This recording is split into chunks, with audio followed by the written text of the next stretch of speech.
Friends, insurance regulatory and development authority of ഇന്ത്യയുടെ പുതിയൊരു recruitment notification വന്നിട്ടുണ്ട്. നമുക്ക് ഇതിലേക്ക് സ്റ്റാർട്ടിങ്ങിൽ തന്നെ നമുക്ക് 1,00,000 മുകളിൽ സാലറി ലഭിക്കാവുന്ന പോസ്റ്റാണ്. അത് മാത്രമല്ല ഒട്ടനവധി അലവൻസും കാര്യങ്ങളും ഉണ്ടായിരിക്കും. പിന്നെ ഇതിലേക്ക് എക്സാം ഒക്കെ ഉണ്ടായിരിക്കും. അപ്പോൾ എക്സാമിൻ്റെ അടിസ്ഥാനത്തിലാണ് ഇതിലേക്കുള്ള സെലക്ഷൻ. അപ്പോൾ എക്സാം സെൻറ്റർ നമുക്ക് കേരളത്തിലുണ്ട് എന്നുള്ളതും നമുക്ക് വളരെ എളുപ്പമാണ് ഇത് എക്സാം കാര്യങ്ങളൊക്കെ എഴുതാൻ. അപ്പോൾ നിങ്ങൾക്ക് താല്പര്യമുണ്ടെങ്കിൽ നിങ്ങൾ വീഡിയോ സ്കിപ്പ് ചെയ്യാതെ മുഴുവനായിട്ടും കാണുക. അസിസ്റ്റൻറ്റ് മാനേജർ എന്ന് പറയുന്ന പോസ്റ്റിലേക്കാണ് വിളിച്ചിരിക്കുന്നത്. നമ്മുടെ ചാനൽ നിങ്ങൾ ഇതുവരെ സബ്സ്ക്രൈബ് ചെയ്യാൻ മറക്കണ്ട. 69.8K ആയിട്ടുണ്ട്. ഒരു 100K നിങ്ങളുടെ സപ്പോർട്ട് ഉണ്ടെങ്കിൽ ഉടനെ തന്നെ നമ്മുടെ ചാനൽ എത്താവുന്നതാണ്. അപ്പോൾ നിങ്ങൾ സബ്സ്ക്രൈബ് ചെയ്യാൻ വിട്ടുപോയിട്ടുണ്ടെങ്കിൽ സബ്സ്ക്രൈബ് ചെയ്യുക. അപ്പോൾ നേരെ നമുക്ക് നോട്ടിഫിക്കേഷനിലേക്ക് വരാം. ഇതാണ് 21/8 ഓഗസ്റ്റ് 21 നോട്ടിഫിക്കേഷൻ റിലീസ് ചെയ്തിരിക്കുന്നത്. ഓൺലൈനായിട്ടാണ് നമ്മൾ ഇതിലേക്ക് അപ്ലൈ ചെയ്യേണ്ടത്. അപ്ലൈ ചെയ്യേണ്ട അവസാന തീയതി നിങ്ങൾക്ക് സെപ്റ്റംബർ 20 വരെ നിങ്ങൾക്ക് അപ്ലൈ ചെയ്യാം. അതായത് നിങ്ങൾക്കൂടെ കാണാം 20 സെപ്റ്റംബർ 2024 കേട്ടോ ലാസ്റ്റ് ഡേറ്റ് ഓൺലൈൻ അപ്ലൈ ചെയ്യേണ്ട.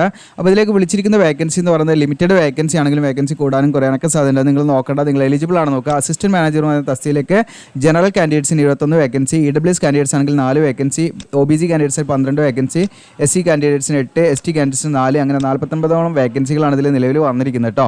ഓക്കെ, അപ്പോൾ ഇതിൻ്റെ എഡ്യൂക്കേഷൻ ക്വാളിഫിക്കേഷൻ ആദ്യം തന്നെ നമുക്ക് നോക്കാം. ഓക്കെ, എഡ്യൂക്കേഷൻ ക്വാളിഫിക്കേഷൻ എന്നിട്ട് നിങ്ങൾ എലിജിബിൾ ആണോ നോക്കട്ടോ. അപ്പോൾ നമുക്ക് ഇതിൻ്റെ എഡ്യൂക്കേഷൻ ക്വാളിഫിക്കേഷനും അതുപോലെ ഇതിൻ്റെ ഓരോരോ സ്ട്രീം വൈ വേക്കൻസി കാര്യങ്ങളൊക്കെ നിങ്ങൾക്ക് കാണാം. അതായത് ഒന്നാമത്തെ നിങ്ങൾക്ക് കാണാം സീരിയൽ നമ്പർ ആക്ച്വറിയൽ എന്ന് പറയുന്ന ആ ഒരു കാറ്റഗറിയിൽ നമുക്ക് 5 വേക്കൻസിയാണ് വന്നിരിക്കുന്നത്. അപ്പോൾ ഇതിലേക്കുള്ള ക്വാളിഫിക്കേഷൻ എന്ന് വെച്ചാൽ നിങ്ങൾക്ക് മിനിമം 60% മാർക്കുള്ള ഗ്രാജുവേഷൻ ഉണ്ടായിരിക്കും. അതിൻ്റെ കൂടെ തന്നെ ഈ പറഞ്ഞിരിക്കുന്ന നമ്മൾ ഇൻസ്റ്റിറ്റ്യൂട്ട് ഓഫ് ആക്ച്വറീസ് ഓഫ് ഇന്ത്യയിൽ നിന്നുള്ള ആ ഒരു 2019 കരിക്കുലം ആസ്പദമാക്കിയുള്ള ആ ഒരു 7 പേഴ്സ് നമുക്ക് ഉണ്ടായിരിക്കണം എന്നുള്ളതാണ് കേട്ടോ. അതിൻ്റെ പാസ്സായിരിക്കണം എന്നുള്ളതാണ്. 7 പേപ്പേഴ്സ് നമ്മൾ പാസ്സായിരിക്കണം എന്നുള്ളതാണ് കേട്ടോ. അങ്ങനെയൊക്കെയുള്ള ക്വാളിഫിക്കേഷൻ ഉള്ളവർക്ക് ഇതിലേക്ക് അപ്ലൈ ചെയ്യാം. ദെൻ ഫൈനാൻസിൽ 5 വേക്കൻസി ഉണ്ട്. ഇതിലേക്ക് നിങ്ങൾക്ക് ഗ്രാജുവേഷനാണ് പ്ലസ് 60% മാർക്ക് നിങ്ങൾക്ക് ഉണ്ടായിരിക്കണം. അതിൻ്റെ കൂടെ തന്നെ നിങ്ങൾക്ക് ഈ പറയുന്ന ACA അല്ലെങ്കിൽ AICWA അല്ലെങ്കിൽ നിങ്ങൾക്ക് ACMA അല്ലെങ്കിൽ ACSA അല്ലെങ്കിൽ CFA ഇതിലേതെങ്കിലും ഒന്നും ഉണ്ടായിരിക്കണം കേട്ടോ ഗ്രാജുവേഷൻ്റെ കൂടെ. അതോടൊപ്പം തന്നെ നിങ്ങൾക്ക് ലോയിലേക്ക് അപ്ലൈ ചെയ്യാനുള്ള 5 വേക്കൻസിയിലേക്ക് നിങ്ങൾക്ക് നിയമത്തിൽ ബിരുദമുള്ളവർക്ക് 60% മാർക്ക് വേണം. നിയമത്തിൽ ബിരുദമുള്ളവർക്ക് അപ്ലൈ ചെയ്യാം. അപ്പോൾ ഈ 60% മാർക്ക് എല്ലാത്തിലും വേണം. പക്ഷേ SC/ST കാൻഡിഡേറ്റ്സ് ആണെങ്കിൽ അവർക്ക് 55% മാർക്കുള്ളവർക്കും അപ്ലൈ ചെയ്യാം കേട്ടോ. ഇനി IT ആണെങ്കിൽ നിങ്ങൾക്ക് കാണാം എഞ്ചിനീയറിംഗ് ഡിഗ്രിയാണ് ഇതിലേക്ക് വേണ്ടത്. ഇലക്ട്രിക്കൽ അല്ലെങ്കിൽ ഇലക്ട്രോണിക്സ് അല്ലെങ്കിൽ ഇലക്ട്രോണിക്സ് ആൻഡ് കമ്മ്യൂണിക്കേഷൻ അല്ലെങ്കിൽ ഇൻഫർമേഷൻ ടെക്നോളജി അല്ലെങ്കിൽ കമ്പ്യൂട്ടർ സയൻസ് അല്ലെങ്കിൽ സോഫ്റ്റ്വെയർ എഞ്ചിനീയറിംഗ് ഈ പറഞ്ഞിരിക്കുന്ന ഏതെങ്കിലും ഡിസിപ്ലിനിൽ 60% മാർക്കോട് നിങ്ങൾക്ക് BA or BTech ഒക്കെ ഉണ്ടെങ്കിൽ ഈ പറയുന്ന BSc എഞ്ചിനീയറിംഗ് ഉണ്ടെങ്കിലും അപ്ലൈ ചെയ്യാവുന്നതാണ്. ദെൻ ഇനി അതല്ലെങ്കിൽ നിങ്ങൾക്ക് എന്താണ് MCA ഉള്ളവർ, അത് മാസ്റ്റർ ഇൻ കമ്പ്യൂട്ടർ ആപ്ലിക്കേഷൻ കഴിഞ്ഞവർക്ക് ഇതിലേക്ക് അപ്ലൈ ചെയ്യാം 60% മാർക്ക് ഉണ്ടെങ്കിൽ കേട്ടോ. ഓക്കെ, അത് കമ്പ്യൂട്ടർ ആപ്ലിക്കേഷനിൽ നിങ്ങൾക്ക് PG ഉണ്ടെങ്കിൽ അങ്ങനെയുള്ളവർക്ക് അപ്ലൈ ചെയ്യാം. ഇനി അതല്ലെങ്കിൽ നിങ്ങൾക്ക് ബാച്ചിലേഴ്സ് ഡിഗ്രി ഏതെങ്കിലും വിഷയത്തിലുള്ള ബാച്ചിലേഴ്സ് ഡിഗ്രിയും അതോടൊപ്പം തന്നെ എനിക്ക് post graduate qualification at least 2 year ഡ്യൂറേഷനുള്ള PG ഉണ്ടായിരിക്കണം എന്നുള്ളതാണ്. ഈ പറയുന്ന കമ്പ്യൂട്ടേഴ്സിലോ അല്ലെങ്കിൽ IT-ലോ നിങ്ങൾക്ക് PG ഉള്ളവർക്ക് അപ്ലൈ ചെയ്യാം 60% മാർക്കാണ് കേട്ടോ. ഏതെങ്കിലും വിഷയത്തിൽ ഡിഗ്രിയും ഈ പറഞ്ഞിരിക്കുന്ന കമ്പ്യൂട്ടേഴ്സ് അല്ലെങ്കിൽ IT-യുമായി ബന്ധപ്പെട്ടുള്ള 2 വർഷം ഡ്യൂറേഷനുള്ള പോസ്റ്റ് ഗ്രാജുവേഷൻ ക്വാളിഫിക്കേഷൻ ഉണ്ടെങ്കിൽ 60% മാർക്കാണ് കേട്ടോ. അങ്ങനെയുള്ളവർക്ക് അപ്ലൈ ചെയ്യാം. ഇനി അടുത്തത് റിസർച്ച് എന്ന് പറയുന്ന കാറ്റഗറിയിൽ ഈ 5 വേക്കൻസിയാണ്. ജേർണലിസ്റ്റിലാണ് ഏറ്റവും വേക്കൻസി, 24 വേക്കൻസി വന്നിട്ടുണ്ട്. അപ്പോൾ അത് ഞാൻ പറയാം. റിസർച്ചിലേക്ക് നിങ്ങൾക്ക് അപ്ലൈ ചെയ്യണമെങ്കിൽ മാസ്റ്റേഴ്സ് ഡിഗ്രി അല്ലെങ്കിൽ 2 ഇയർ പോസ്റ്റ് ഗ്രാജുവേറ്റ് ഡിപ്ലോമയാണ് പറയുന്നത്. ഈ പറയുന്ന എക്കണോമിക്സിലോ അല്ലെങ്കിൽ എക്കണോമെട്രിക്സിലോ അല്ലെങ്കിൽ ക്വാണ്ടിറ്റേറ്റീവ് എക്കണോമിക്സിലോ അല്ലെങ്കിൽ മാത്തമാറ്റിക്കൽ എക്കണോമിക്സ് അല്ലെങ്കിൽ ഇൻ്റഗ്രേറ്റഡ് എക്കണോമിക്സ് കോഴ്സ് അല്ലെങ്കിൽ സ്റ്റാറ്റിസ്റ്റിക്സ് അല്ലെങ്കിൽ മാത്തമാറ്റിക്കൽ സ്റ്റാറ്റിസ്റ്റിക്സ് അല്ലെങ്കിൽ അപ്ലൈഡ് സ്റ്റാറ്റിസ്റ്റിക്സ് ആൻഡ് ഇൻഫോർമാറ്റിക്സ് ഈ പറഞ്ഞിരിക്കുന്ന ഏതെങ്കിലും ഡിസിപ്ലിൻ നിങ്ങൾക്ക് ഒന്നെങ്കിൽ PG ഉണ്ടായിരിക്കുക, അതല്ലെങ്കിൽ നിങ്ങൾക്ക് PG ഡിപ്ലോമ ഉള്ളവർക്കും അപ്ലൈ ചെയ്യാവുന്നതാണ്. ഇനി ജേർണലിസ്റ്റ് ആണെങ്കിൽ 24 വേക്കൻസി ആണ്. നിങ്ങൾക്ക് ഏതെങ്കിലും വിഷയത്തിൽ ഒരു ബിരുദം 60% മാർക്കോട് പാസ്സാണെങ്കിൽ നിങ്ങൾക്ക് ഇതിലേക്ക് അപ്ലൈ ചെയ്യാവുന്നതാണ്. ജേർണലിസ്റ്റ് എന്ന് പറയുന്ന പോസ്റ്റിലേക്ക് SC/ST കാൻഡിഡേറ്റ്സ് ഒക്കെ ആണെങ്കിൽ അവർക്ക് 55% മാർക്ക് മതിയിട്ട് അതിലേക്ക് അപ്ലൈ ചെയ്യാൻ.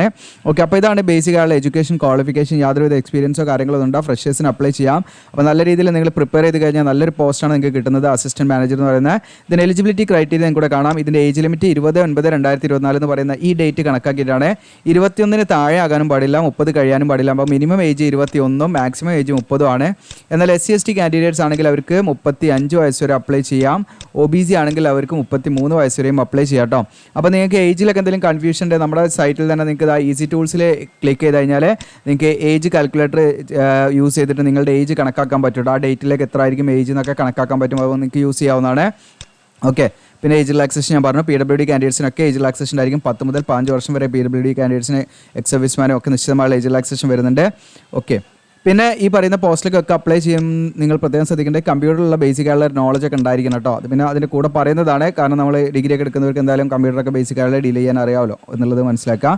പിന്നെ SC/ST കാൻഡിഡേറ്റ്സിൻ്റെ ഞാൻ പറഞ്ഞു 5% മാർക്കിൽ റിലാക്സേഷൻ ഉണ്ടായിരിക്കും. 60% വേണ്ട, അവർക്ക് 55% ഉള്ളവർക്ക് അതിലേക്ക് അപ്ലൈ ചെയ്യാന്നുള്ളതാണ്.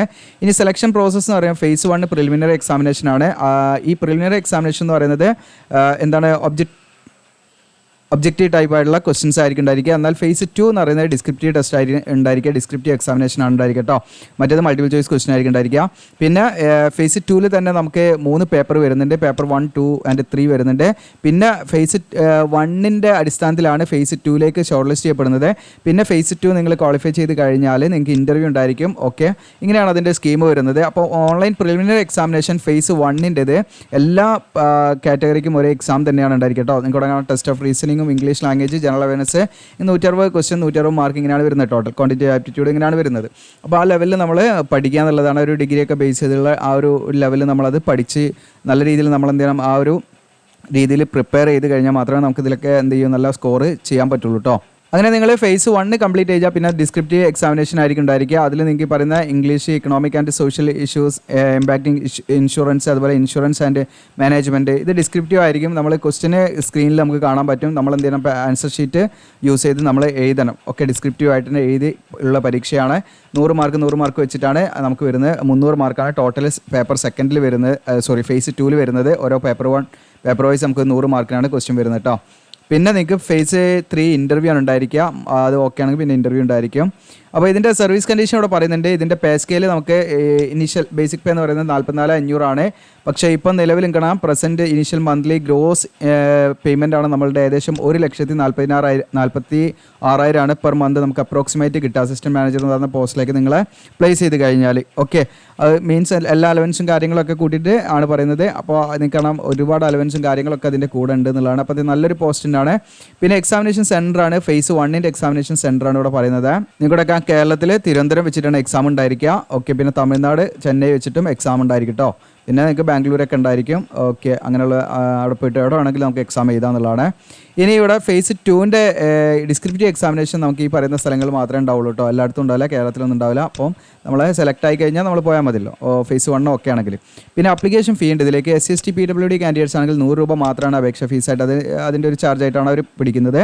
എന്നാൽ SC/ST PWD കാൻഡിഡേറ്റ്സ് അല്ലാത്ത മറ്റെല്ലാ ഉദ്യോഗാർത്ഥികൾക്കും 750 രൂപ എന്താണ് ഫീ ഉണ്ടായിരിക്കും എന്നുള്ള പ്രത്യേകം ശ്രദ്ധിക്കുക. ഓൺലൈനായിട്ട് നമ്മൾ ഫീ അടയ്ക്കണം അപ്ലൈ ചെയ്യുന്ന സമയത്ത്.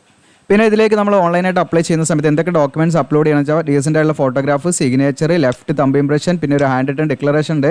ആ ഹാൻഡ് റിട്ടൺ ഡിക്ലറേഷൻ ഇത് അവിടെ കൊടുത്തിട്ടുണ്ട്. ഇതുപോലെ നമ്മളൊരു വൈറ്റ് പേപ്പറിലേക്ക് എഴുതിയിട്ട് ഇവിടെ നിങ്ങളുടെ പേര് എഴുതിയിട്ട് ഇതേപോലെ സ്പെല്ലിംഗ് മിസ്റ്റേക്ക് ഒന്നും ഇല്ലാതെ ഇതേ സെയിം പാറ്റേൺ തന്നെ യൂസ് ചെയ്തിട്ട് അത് നമ്മൾ സ്കാൻ ചെയ്തിട്ട് അപ്ലോഡ് ചെയ്യണം.